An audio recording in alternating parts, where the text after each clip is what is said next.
for the palace, which is where we are now, I kind of thought, palaces, you know, one's done castles and this and that, and I'm a bit over it.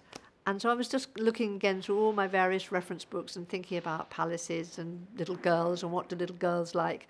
And I came across this monastery in Burma, which was all wood and quite much more aged than this. It was all wood painted gold, the whole structure.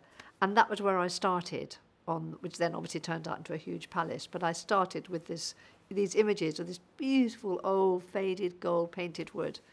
And the rest sort of fell into place.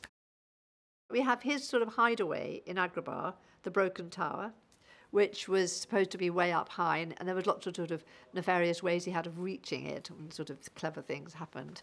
And then you went up there, and that was lovely, because he had this way, he pulled this huge kind of canopy over, and it was all sort of printed on the inside, and it just gave a whole different sort of ambience of the broken rocks and what have you. So that was really nice. And Guy liked that one a lot, actually.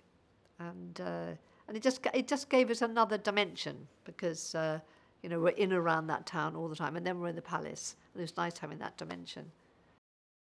The Lion's Head, which is the right down there, which is kind of exciting, because we've seen them in the desert, we've seen them cross over towards it and sort of lure towards it, and then we have this kind of fairly graphic, if you like, huge, great big mouth that he is then going to be disappearing down into, which will take us then into this whole journey. So not so dissimilar to the actual animation, really.